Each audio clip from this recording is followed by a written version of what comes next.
Bismillahirrahmanirrahim. Assalamualaikum warahmatullahi wabarakatuh. Salam sejahtera untuk kita semua. Shalom. Om Swastiastu, Namo Buddhaya, salam kebajikan. Mohon izin Bapak Pramono, selaku dosen mata kuliah Pengantar Hukum Indonesia, dan juga seluruh rekan-rekan kelas 55 Manajemen Pemasyarakatan kelas B. Saya di sini selaku perwakilan dari kelompok 7 mata kuliah Pengantar Hukum Indonesia akan mengantarkan presentasi pada pagi hari ini mengenai pokok bahasan hukum acara. Sebelumnya saya akan memperkenalkan anggota dari kelompok kami. Yang pertama ada rekan Erwin Romi Satrianus Nazara, STB 4325. Kemudian ada rekan Herning Widya Wiranata, STB 4330. Kemudian ada saya sendiri, Laila Rahmawati Pratama, STB 4335. Kemudian ada rekan Muhammad Hans Ziskin, STB 4343. Kemudian yang terakhir ada rekan saya, Yul Pahyur Silalahi, STB 4362. Baiklah, langsung saja kita memasuki pada materi yang pertama, mengenai definisi hukum acara. Kepada rekan saya Muhammad Hans Ziskin, waktu dan tempat dipersilahkan. Ya, terima kasih kepada pembawa acara. Izin Bapak selaku dosen, Pak Pramono dan rekan-rekan izin menyampaikan. Di sini saya akan menjelaskan apa itu hukum acara. Hukum acara adalah rangkaian aturan yang mengatur tata cara melakukan suatu perkara ke suatu badan peradilan atau pengadilan, serta cara-cara hakim dalam memberikan putusan. Meskipun memiliki aturan yang berbeda-beda, pada umumnya hukum acara di seluruh dunia memiliki unsur yang serupa. Hukum acara memastikan hukum ditegakkan secara adil dan semestinya. Hukum acara mengatur tata cara pendakwaan, pemberitahuan, pembuktian, dan pengujian hukum material demi terlaksananya hukum tersebut.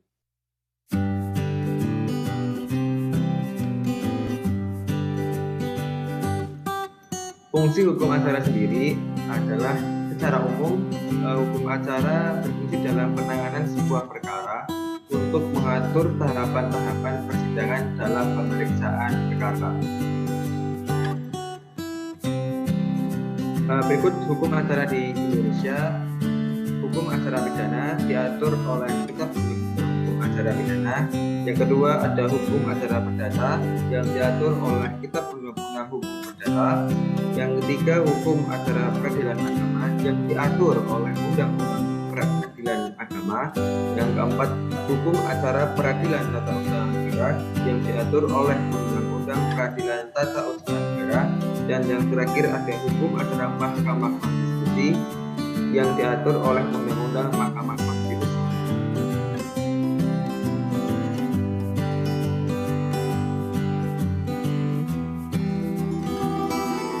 Baik, secara pengertian, hukum acara pidana adalah hukum yang mengatur tata cara bagaimana mempertahankan dan menyelenggarakan hukum pidana material, mulai dari tahap penyidikan, penuntutan, persidangan, putusan, hingga pelaksanaan putusan. Fungsi hukum acara pidana adalah mengatur perlindungan atas harkat dan martabat dari tersangka atau terdakwa dan juga mengatur hak dan kewajiban dari para saksi.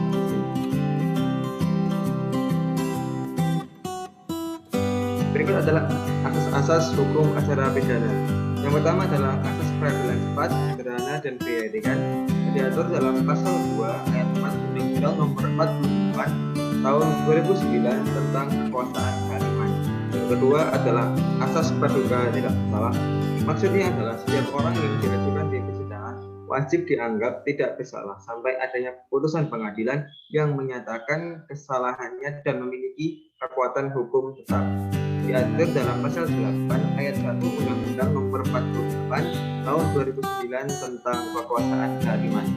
Yang ketiga, asas oportunitas, yaitu memberikan kewenangan kepada penuntut umum untuk tidak menuntut seseorang yang melakukan perbuatan pidana jika adanya tuntutan tersebut dianggap tidak berguna atau tidak bermanfaat bagi masyarakat.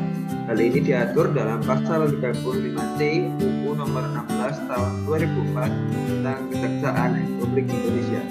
Yang keempat, yaitu adanya asas pemeriksaan pengadilan terbuka untuk umum yang diatur dalam pasal 13 Undang-Undang 2009 tentang kekuasaan kehakiman.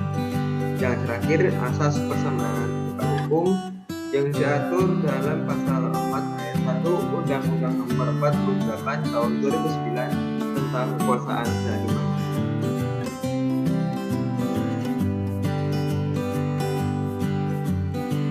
Baik, selanjutnya asas peradilan dilakukan demi keadilan yang berdasarkan ketuhanan yang Maha Esa, yaitu dalam pasal 2 ayat 1 Undang-Undang Nomor 48 Tahun 2009 tentang kekuasaan kehakiman. Lalu asas terdakwa berhak mendapatkan bantuan hukum, pasal 69 sampai 74 KUHP, contoh pasal 56 sampai 7 Undang-Undang Nomor 48 Tahun 2009 tentang kekuasaan kehakiman. Berikutnya asas ganti rugi dan rehabilitasi diatur dalam pasal 95 sampai 97 KUHP, contoh pasal 9 Undang-Undang Nomor 48 Tahun 2009 tentang kekuasaan kehakiman. Yang terakhir adalah asas akusator dan inkuisitor. Akusator adalah kebebasan tersangka untuk mendapatkan bantuan hukum sehingga dalam setiap tingkat pemeriksaan hak-haknya tidak terabaikan. Selanjutnya, inkuisitor menuduhkan tersangka sebagai objek dalam pemeriksaan pendahuluan. Lalu asas pemeriksaan hakim langsung, maksudnya adalah hakim akan bertanya secara langsung kepada terdakwa atau saksi dan tanpa diwakili oleh hakim yang lain. Diatur dalam pasal 164 sampai 125 KUHP.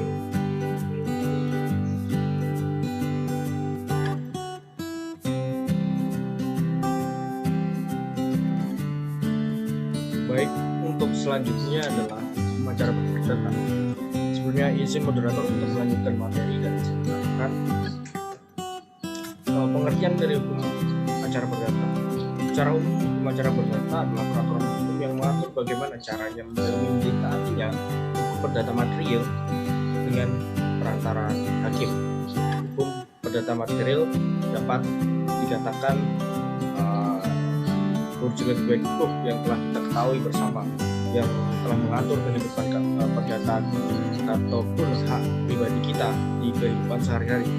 Menurut Prof. Dr. R. Wuryono, hukum acara perdata adalah rangkaian peraturan-peraturan yang bicara bagaimana orang harus bertindak terhadap dan di muka pengadilan dan bagaimana cara pengadilan itu harus bertindak satu sama lain untuk melaksanakan berjalannya peraturan-peraturan hukum perdata. Hukum acara perdata juga disebut dengan hukum perdata formil, yaitu kesemuanya kaidah hukum yang menentukan dan mengatur cara bagaimana melaksanakan hak-hak dan kewajiban perdata sebagaimana diatur dalam hukum perdata materi.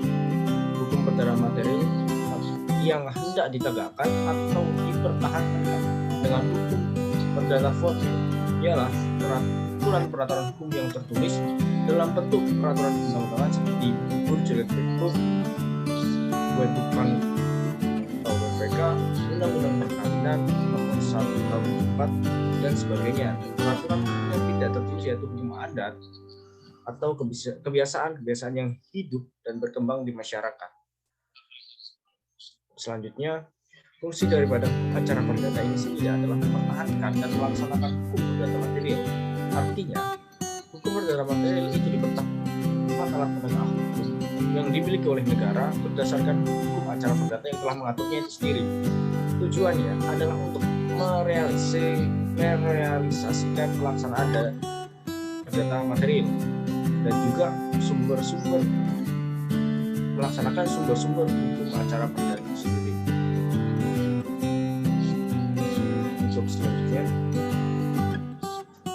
Untuk selanjutnya, adalah sumber hukum acara perdata. Yang pertama adalah Undang-Undang Nomor 49 Tahun 2009. Kiranya perlu juga diketahui bahwa Undang-Undang Nomor 49 Tahun 2009 tentang peradilan hukum yang mengatur susunan serta kekuasaan pengadilan di lingkungan peradilan hukum juga sebagai sumber hukum acara perdata. Yang kedua adalah Undang-Undang Nomor 48 Tahun 2009 tidak boleh dilupakan. Undang-Undang Nomor 48 Tahun 2009 tentang kekuasaan kehakiman yang diundangkan pada tanggal 29 Oktober 2009 yang mengatur beberapa ketentuan tentang hukum acara perdata. Selanjutnya ada jurisprudensi sebagai perbandingan. Perlu diketahui juga Undang-Undang Nomor 5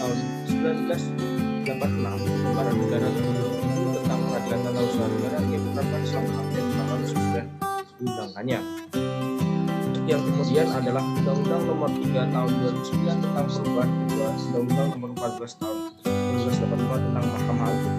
Selain itu dapat kita temui bahwa sumber hukum acara sebelum ini ada pada HIR.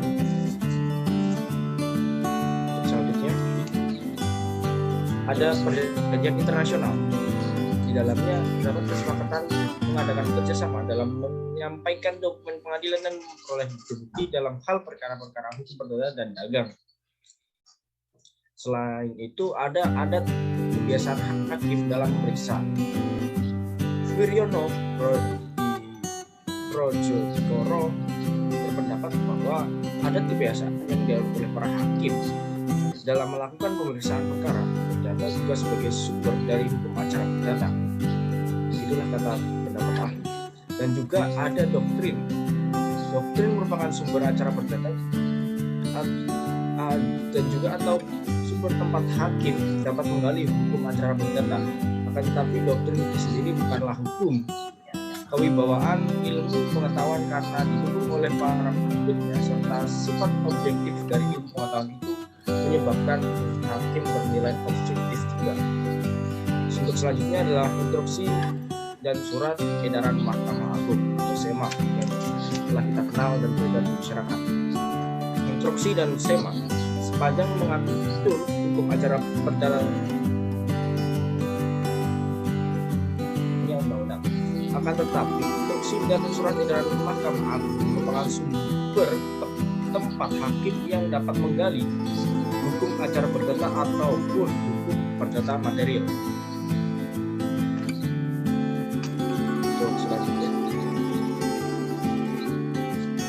Untuk bahasan selanjutnya adalah asas-asas hukum acara perdata. Yang pertama ada hakim bersifat pasif. Asas ini beberapa hal. Hakim bersifat menunggu. Bahasa latinnya adalah lemur judici actor.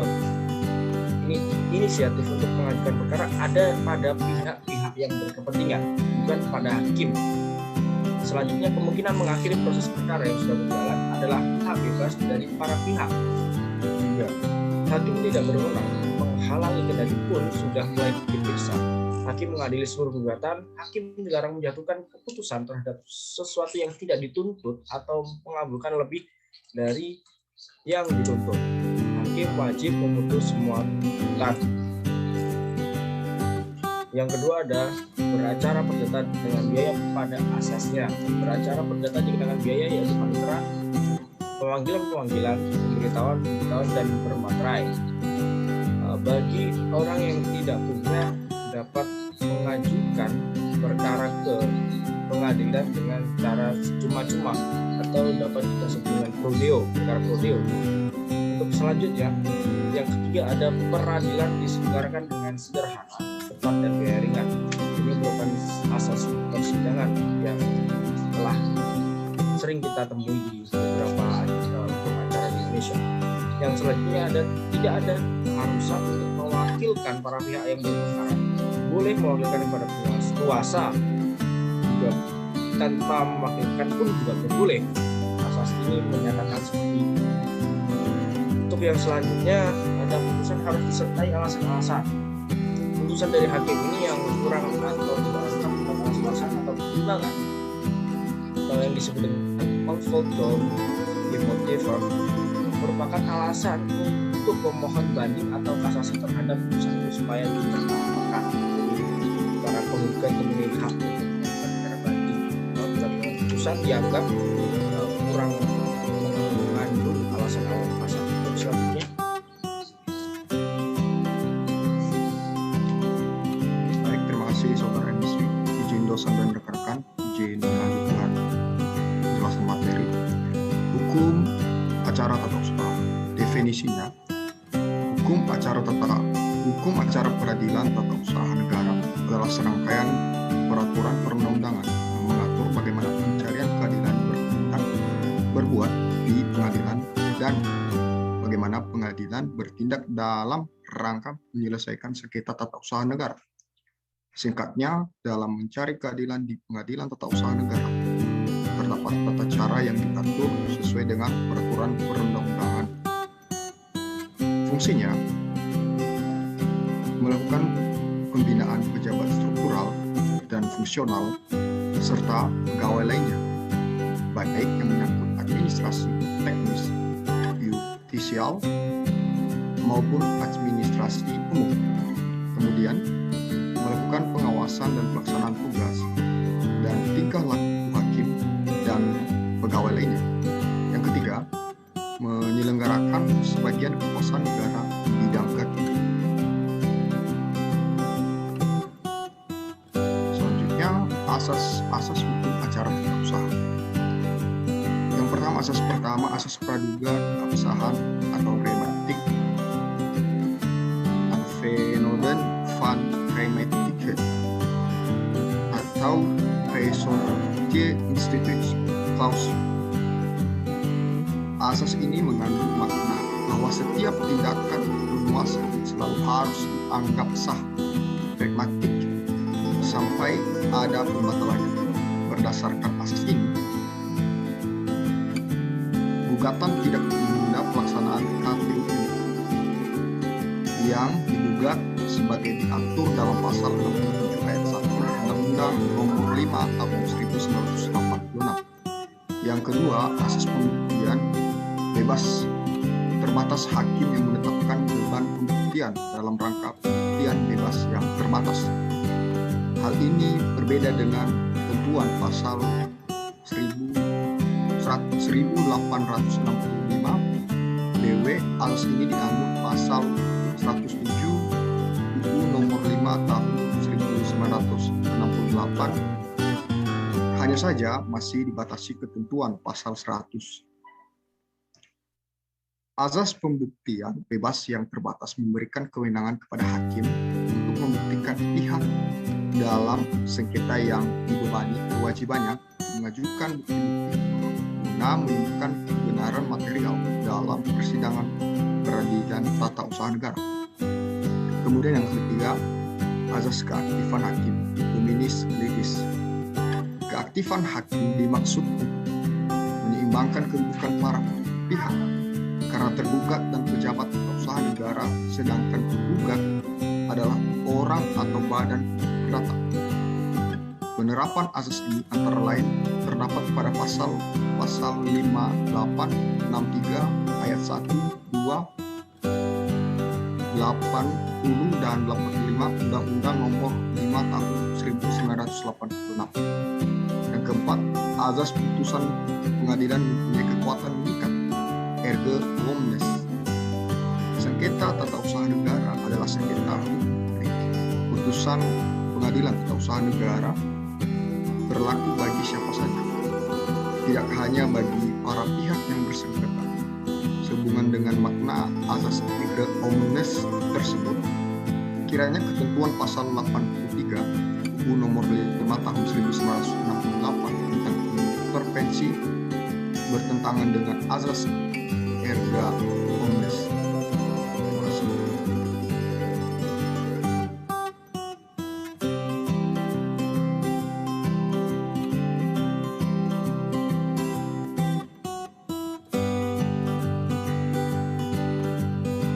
Baik, terima kasih. Izin saya untuk melanjutkan materi. Itu hukum acara Mahkamah Konstitusi. Gambaran umum hukum acara Mahkamah Konstitusi sebagai hukum formal atau prosedur law memiliki fungsi sebagai public research instrumentarium untuk menegakkan hukum material atau hand having one head material res, yaitu hukum tata negara material. Hukum tata negara material ini mengikuti berbagai peraturan perundang-undangan yang berlaku secara formal dalam praktik penyelenggaraan negara yang berpuncak pada konstitusi atau undang-undang dasar sebagai the supreme law of the land. Dalam rangka menegakkan hukum material, mengawal dan menegakkan supremasi konstitusi, demokrasi, keadilan, dan hak-hak konstitusional warga negara, Undang-Undang Dasar 1945 telah memberikan 4 kewenangan dan 1 kewajiban konstitusional kepada Mahkamah Konstitusi untuk pertama, menguji undang-undang terhadap Undang-Undang Dasar. Kedua, memutuskan sengketa kewenangan lembaga besar. 3. Memutus pembubaran partai politik. 4. Memutus perselisihan tentang hasil pemilihan umum. Dan 5. Memutus pendapat DPR atas dugaan pelanggaran hukum oleh presiden dan atau wakil presiden atau perbuatan tercela dan atau tidak lagi memenuhi syarat sebagai presiden dan atau wakil presiden menurut Undang-Undang Dasar. Next. Aspek hukum acara Mahkamah Konstitusi. Yang pertama ada permohonan. Kedua ada pendaftaran permohonan dan penjadwalan sidang. Selanjutnya ada permohonan online. Ada beban pembuktian dan alat pembuktian. Dan aspek yang terakhir penggabungan perkara. Next. Jenis dan sifat persidangan. Dilihat dari materi persidangan terkait dengan proses suatu perkara, sidang MK dapat dibagi menjadi 4, yaitu pemeriksaan pendahuluan, pemeriksaan persidangan, rapat permusyawaratan hakim, dan pengucapan putusan. Keempat jenis persidangan tersebut memang dapat dilihat sebagai tahapan persidangan suatu perkara. Namun dalam perkara-perkara tertentu dapat terjadi tidak semua jenis persidangan itu dibutuhkan. Next. Putusan. Terdapat 2 jenis putusan hakim dalam suatu proses peradilan, yaitu putusan yang mengakhiri suatu perkara atau sengketa yang diadili atau putusan akhir, dan putusan yang dibuat dalam dan menjadi bagian dari proses peradilan yang belum mengakhiri perkara atau sengketa yang disebut dengan putusan sela atau putusan provisi. Putusan sela atau putusan provisi adalah putusan yang diberikan oleh majelis hakim atas permohonan pihak yang bersengketa terkait dengan suatu hal yang berhubungan dengan perkara yang diperiksa atau atas pertimbangan hakim.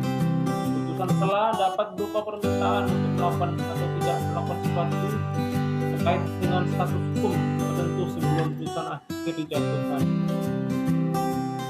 Dilihat dari akibat hukumnya, putusan dapat dibedakan menjadi 3, yaitu deklaratoir, konstitutif, dan kondemnatoir. Putusan deklaratoir adalah putusan hakim yang menyatakan apa yang menjadi hukum. Misalnya pada saat hakim memutuskan pihak yang memiliki hak atas suatu benda atau menyatakan suatu perbuatan sebagai perbuatan melawan hukum. Putusan konstitutif adalah putusan yang menyediakan keadaan hukum dan atau menciptakan suatu keadaan hukum.